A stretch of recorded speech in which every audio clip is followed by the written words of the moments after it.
Howdy, folks. Hello. Hello, Steve. We're back yet again doing CREEPSHOW Season 1, Episode 2. Just to not confuse people, because there is going to be a CREEPSHOW Season 2 coming out, evidently. Right. So, yes. AMC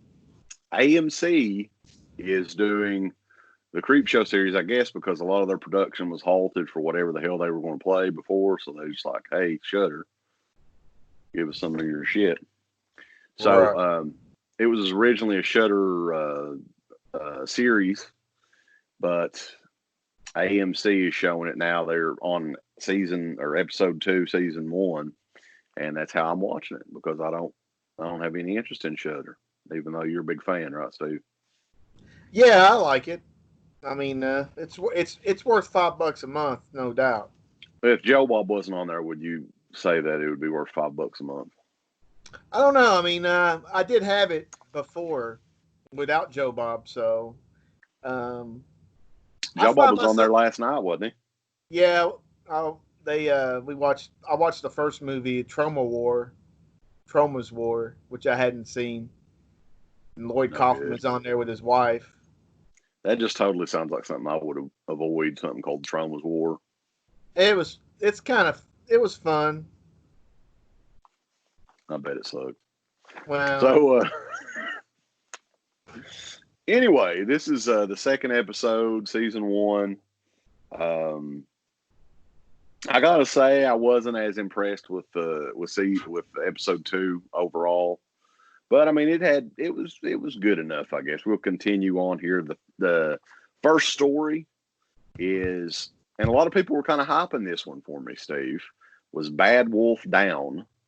Right. That one was directed by Rob Schraub. I guess that's how you pronounce his name. He wrote it too, I believe. If you had the last name Schraub, why the fuck would you name your son Rob? That's some people name their kid Tom Thomas. Yeah. So some people name their kids Birdie too. Birdie. So the segment, Rob Schraub, Bad Wolf Down. It's kind of World War II era story where it's I guess American soldiers are in this prison and they come across a woman who is, I don't know if she's like a prisoner of war or what the deal is, but she's locked up. I guess they think she's a prisoner of war. And the reason she's locked up though, Steve, is she's a werewolf. What do you do in this situation? You can't kick the werewolf in the nards. Or the wolf woman, I guess. If she was in the monster squad, she would have to be the wolf woman. Yeah. I don't know. I guess you leave them locked up and leave them alone. Yeah, but of course that didn't happen, and chaos ensues. It was a full moon out that night. We'll just give you a little bit of a spoiler. And somebody also, from Jeffrey Combs shows up. Wasn't it Jeffrey Combs? Yeah, Jeffrey Combs is like a poor man's Adolf Hitler in this. Well, he's just a German general or commander or whatever. Right, but he's kind of channeling some old school Adolf Hitler mannerisms and stuff like that. So, yeah, I mean, the prosthetic effects and stuff like that in this, which Greg Nicotero, I don't know if they did the effects in this or what. I'm guessing that he had something to do with it, though, because it was like old school, late 80s era prosthetic effects. And that was probably the highlight of this episode of the CREEPSHOW series. Yeah, I mean, it was all right. I think I liked the second story better. Yeah, I definitely like the second story better, and we'll talk about that here in a little bit. But, yeah, I mean, it was cool there's not a whole lot of werewolf stuff going on anymore, so that was kind of cool that they did like a throwback, I guess, to that. But I've never been a fan of horror movies that set around a war. I don't know what it is, but I've just never Dog Soldiers is another one. Like I've never been, I don't know. What Overlord? Did you see that? I avoided that. There's another one too, Outpost or something like that. Yeah, there's a couple of Outpost movies. Yeah, I just couldn't get into them. I don't know, but I mean, it was okay. The good thing about these creep show stories is it's like a 44-minute show, and there's 2 stories in it, so it really doesn't have a chance to get boring. But if this one went on any longer, it would have gotten pretty boring, I think. So, anything else about this one? Did you notice any kind of cameo, other things in the background that was kind of homage to other movies or creep show episodes? I didn't notice it. Maybe there were. I didn't see anything. I mean, most of it takes place in that where these guys end up at that kind of prison or jail. I guess it's more of a jail, and then they kind of have to hunker down because the Jeffrey Combs and the Nazis are trying to get in. And then it would have been nice if it was a prison. Yeah, I guess it was a jail because it was just one big room. Yeah, like Andy Taylor, the Andy Griffith Show jail. Right. So, yeah, I mean, for what it was fine, I guess. But it was like, of all of the stories so far that I've seen, that was probably my least favorite one of the 4. So, continuing on here, the next one I really enjoyed. It was very old school 80s style. The Finger, Steve. And this one was directed by Greg Nicotero, and I think that he was he the writer in this as well. No, I forgot who the writer was, but it wasn't Nicotero. It was probably based on some story or something. David J. Shaw, the guy that he did The Crow and Texas Chainsaw and I think it was Texas Chainsaw remake. So we don't really, that's nothing to brag about, I don't guess, with that one.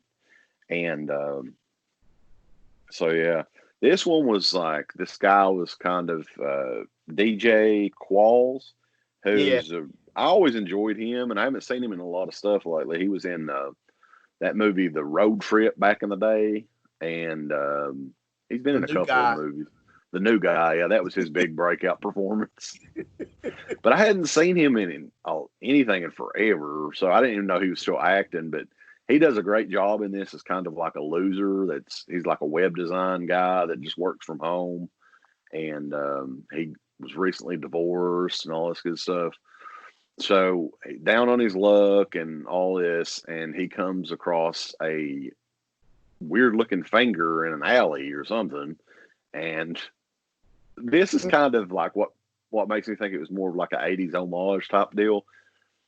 He takes it and keeps it in his refrigerator, like puts it in like a butter bowl or whatever, and keeps it in his refrigerator. So the finger, of course, grows, and it becomes like this kind of alien type.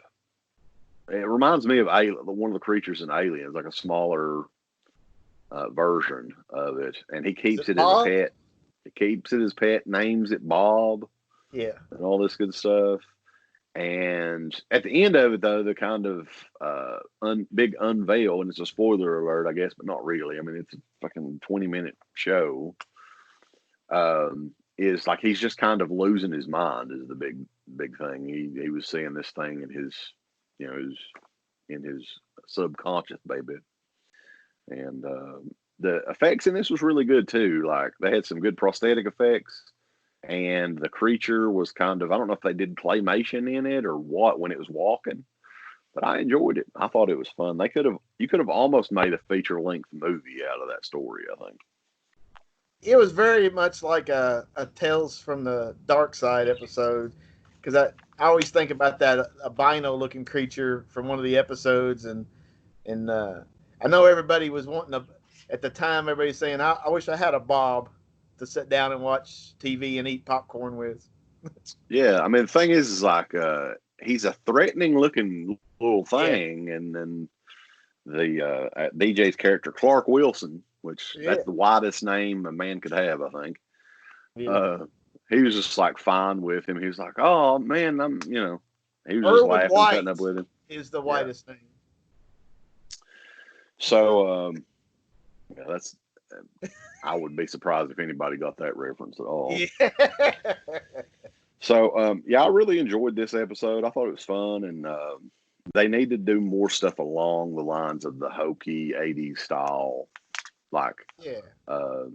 you know, like this one and the House of the Head episode and stuff like that. I enjoyed this one quite a bit, and it was kind of surprising because, like I said, a lot of people were really hyping up the Bad Wolf Down episode to me. So it's kind of the opposite. I thought The Finger was really good, and Bad Wolf Down was just not very good at all. I mean, out of the two, I like The Finger the most, but I probably won't revisit any of them because they're kind of like junk food to me. I just don't see the need to watch it once is good enough. Are you saying you're not going to get the new box set that Sleepy's helping, with some extras on it? You can be not putting any money on Sleepy's table, baby. No, he's going to have to get another. He's going to have to do another auction to get a little money to make up for me not spending. Evidently, he's getting a lot of money from what I'm hearing. I'm not watching these auctions simply because I don't need anything. But all enough, I was sitting down here and I was getting ready to hang this up. So then I just thought it was weird that I saw this thing, old issue of Fangoria with Creepshow on the cover. Yeah. Probably my least favorite episode but I mean, that's some good makeup effects for that time frame. That's like, what year was Creepshow's 1982? Yeah. So, I actually had a couple of framed Fangoria magazines. This was the other one, the original, the original issue. Wow. And I think I've got I'm going to be hanging these up somewhere in here if I can find space. I've got a Gates of Hell cover too. Yeah, I got like 2 of those. Yeah, somewhere. It's lost somewhere in time. Yeah. But anyway, that is episode 2 of, you said there were 6 Creepshow episodes. Yeah. And I'm fine with checking these out. It's fun. Like, I'm just DVRing them and watching them whenever the hell I want. And but I'm like you, man. I honestly don't see, unless I can get the Blu-ray set at a crazy cheap price. And just to be a completist, even though I don't have Creepshow 3, I'm waiting on the 4K of that. Speaking of which, are you excited about the Blue Underground 4Ks of House by the Cemetery and what was the other one? Manhattan, is it? No, it's City Living Dead. Or House by the Cemetery. House by the Cemetery, and there was another one too. What was the other one? Well, they announced House by the Cemetery.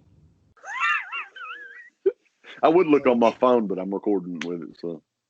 But anyway, all you the must new not ones, be too excited. Oh, New York Ripper.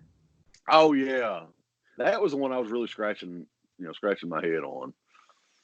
Well, all the new ones they just did within the last year or so that were 4K transfers on Blu-ray. They've now announced they're upgrading to 4K.